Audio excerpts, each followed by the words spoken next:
Merci ma soeur. Alléluia. Amen. Gloire à Jésus. Je ne veux pas rester très longtemps aujourd'hui parce que l'Esprit de Dieu m'a mis à cœur de passer aussi un moment dans la prière désormais les dimanches parce que bon, quand nous venons, il y a des gens qui ont peut-être beaucoup de problèmes et puis des délivrances peuvent s'opérer aussi sur place. Et je vous conjure, surtout si tu te sens oppressé, quand tu viens désormais les dimanches à l'église, si possible même de jeûner. Parce qu'il est dit dans la Bible qu'il y a des démons aussi qui ne sortent que par des jeûnes et prières. Il peut arriver même pendant un moment de culte qu'une délivrance aussi s'opère. C'est Dieu qui fait et c'est selon la disposition de ton cœur. Et c'est pour ça que l'Esprit de Dieu m'a mis à cœur, en dehors de la prédication, de passer aussi un moment de prière. Alléluia. Alors nous allons prendre nos Bibles. Nous allons aller dans le livre d'Éphésiens au chapitre 6, le verset 12. Si la sœur Yvette peut lire pour nous Éphésiens 6, le verset 12. Éphésiens 6, le verset 12. Éphésiens 6, le verset 12. Amen. Je lis la parole de Dieu au nom de Jésus-Christ. Amen. Car nous n'avons pas à lutter contre la chair et le sang, mais contre les dominations, contre les autorités, contre les princes de ce monde de ténèbres, contre les esprits méchants dans les lieux célestes. Amen. Amen. Amen. Amen. Alléluia. Gloire à Jésus. Alors donc il est dit, donc ce passage d'Éphésiens 6, le verset 12, nous n'avons pas à lutter contre les êtres de chair et de sang, mais contre les puissances, contre les autorités, contre les pouvoirs de ce monde des ténèbres et contre les esprits du mal dans le monde céleste. Alors donc cela veut dire quoi, bien-aimés? Que nous sommes dans un combat spirituel. Nous sommes dans un combat spirituel. Tu dois savoir que du moment où tu as pris la résolution de suivre le Seigneur Jésus-Christ, tu deviens un ennemi du diable.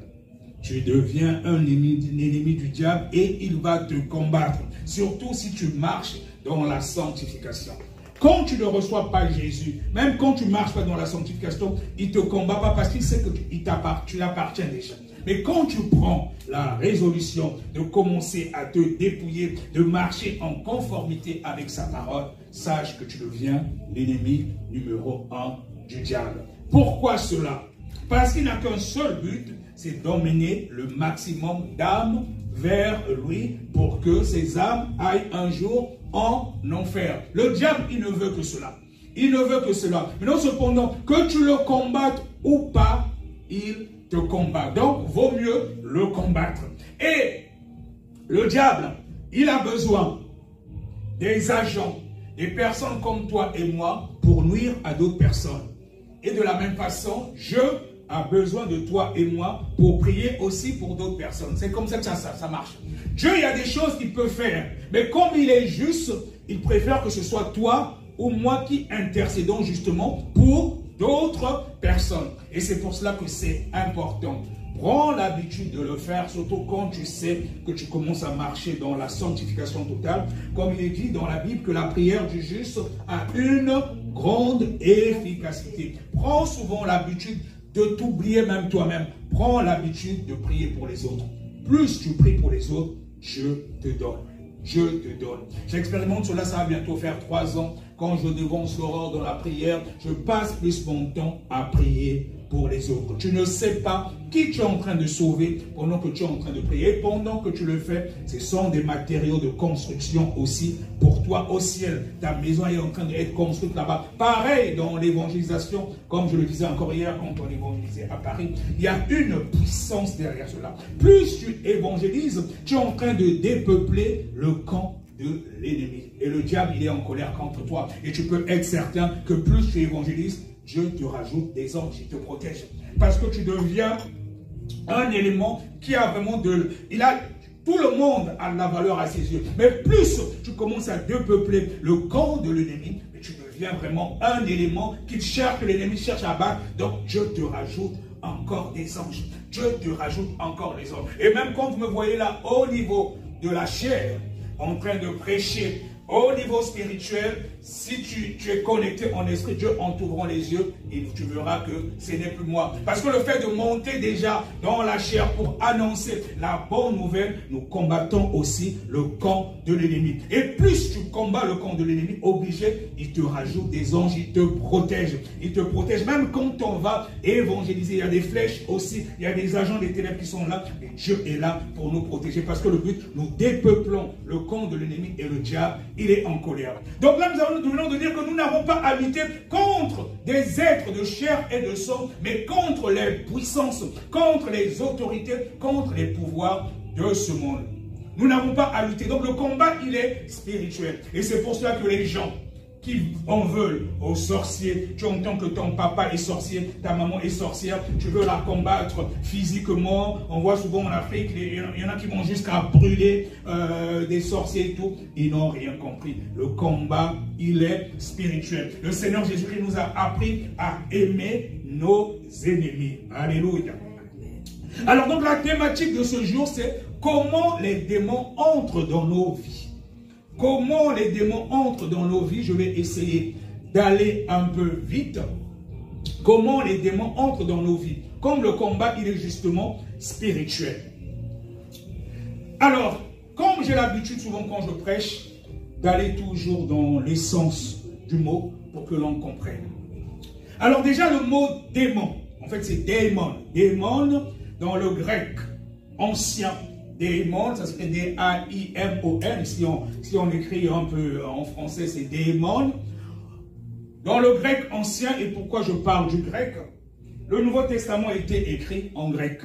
Et l'Ancien Testament, on sait que ça a été écrit en grande partie en hébreu. Il y a tout juste une toute petite partie, quelques livres en araméen et grec, mais l'Ancien Testament a été écrit en hébreu. Mais le Nouveau Testament a été écrit en grec. Et on a commencé à parler des démons dans la Bible, dans le Nouveau Testament. Dans l'Ancienne Alliance, on ne parlait pas de démons. C'est dans le Nouveau Testament qu'on a commencé à parler de Jésus qui chassait les démons. Dans l'Ancienne Alliance, il y avait des prophètes. On n'avait jamais entendu qu'on chassait les démons. Alors du grec ancien, démon, ça signifie quoi? Ça signifie divinité. Ça signifie divinité. Ça veut dire aussi génie. Ça veut dire qu'un démon, démon en grec ancien, c'est une divinité, c'est un génie. Et c'est un terme qui est retrouvé 52 fois dans la Bible. 52 fois dans la Bible, ça signifie divinité, ça signifie génie. Alors, ce sont des divinités qui peuvent être bonnes ou mauvaises. Je vais m'expliquer. C'est-à-dire qu'à la base, il y a même des rois qui avaient leurs démons. Parce que pour eux, c'était leur dieu.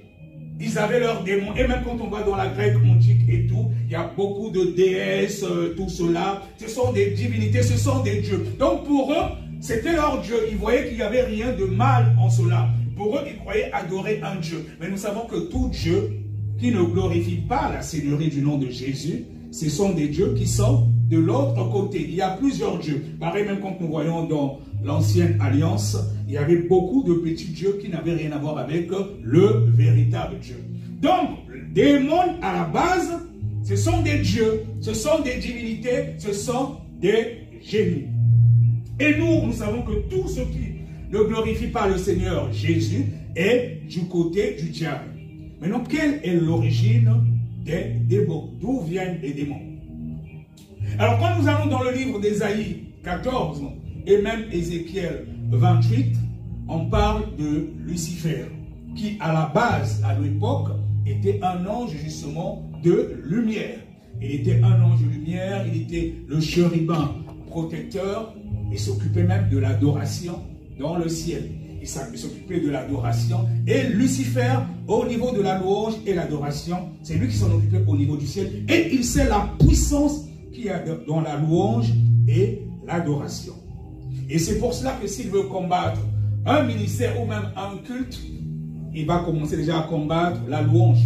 C'est pour cela que ceux qui exercent le ministère de louange dans un culte, c'est quelque chose de précieux. C'est quand la louange elle est bien faite, il y a une bonne adoration, un démon ne peut même pas résister, ils sont obligés de partir.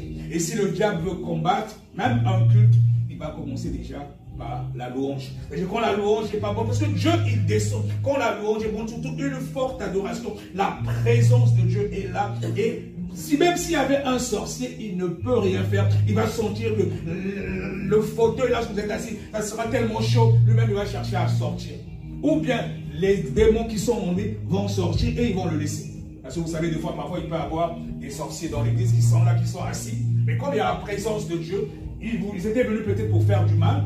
Ils vont être là, ils vont s'asseoir, la personne physique est là, mais les démons qui l'avaient accompagné sont obligés de sortir parce qu'ils ressentent tellement la puissance de Dieu, ou lui-même, de fois, parfois, il va peut-être se sentir mal à l'aise, et il va peut-être partir. Et surtout quand il y a une bonne louange et adoration. Donc le diable était responsable de la louange et l'adoration au ciel. Et c'est pour cela qu'il combat